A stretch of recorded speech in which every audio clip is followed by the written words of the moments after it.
Well, we are in the thick of the holidays, and Jews across South Florida are celebrating Hanukkah. The celebration of lights is an 8-day event, and joining us now to talk more about the meaning of the holiday is Rabbi Cheryl Jacobs of the website Find Your Ish. Rabbi Cheryl is also the chaplain for the Town of Davie Police Department and a fellow with Rabbis Without Borders. Welcome. It's so great to have you. Thank you. It's so nice to meet you.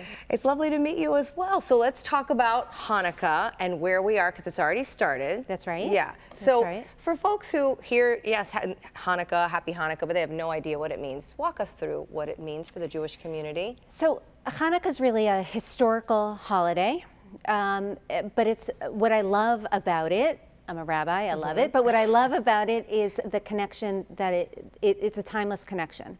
So it commemorates the time when there was a king, Antiochus, a Syrian king, and he decided that Jews should not practice their religion. They shouldn't be able to study, they shouldn't be able to pray, and he outlawed it.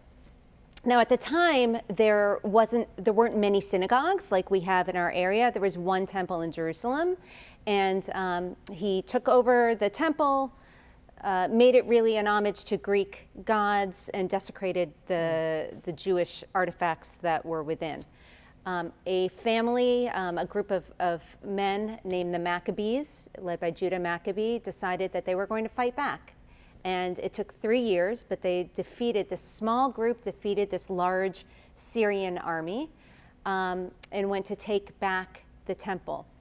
Now, what most people know about the holiday is that they went to rededicate the menorah. Sure. And Hanukkah means rededication.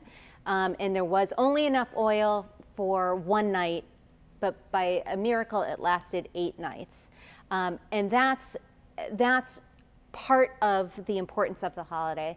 But the real importance of the holiday is something that resonates with us today, is that it doesn't matter how small you are, how much of an underdog you seem, you can stand up for what's right, and you can truly succeed and be victorious, for lack of a better term. Yeah, I've never thought of it that way before. So it's all about kind of rising up and lasting longer and having more power than you thought you might. Absolutely, right?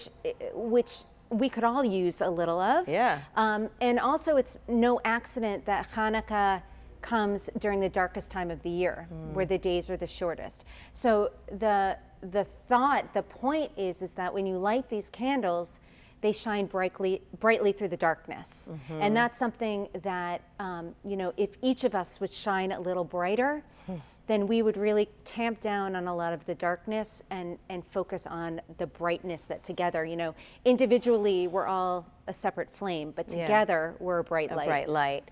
And we're kind of in a dark time many ways in our country and our politics. People are very divided. Yes.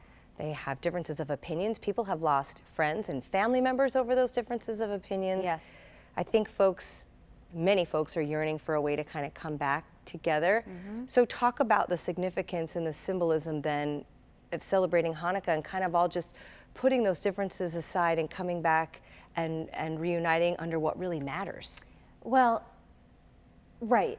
I mean, Hanukkah, despite its very strong historical connection, is really about family. It's about community. It's about not being afraid to show who you are. It's about having that Hanukkah, the menorah, in the window, shining brightly, almost as a beacon. But so it's a little bit about self-pride, but even more so, we put the lights in the window to show that we burn brightly. That despite divisiveness, despite pain and violence in the world and in the community, if we come together, if we are stronger as a group than as one individual.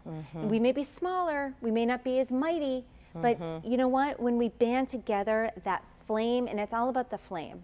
The flame, when you watch a flickering flame, it dies down, it grows stronger, but it always comes back. So the family comes together each day of Hanukkah. They light the candle, they exchange gifts. We've seen kids spinning the dreidel. Well, the dreidel is actually fascinating. So when King Antiochus determined that no more religion, the students would go out into the fields and they would play dreidel, or they would play tops. And that was the way that they would study. So they would secretly study while they were playing dreidel, and the guards would look and think, well, they're just playing. But actually they were studying. Wow.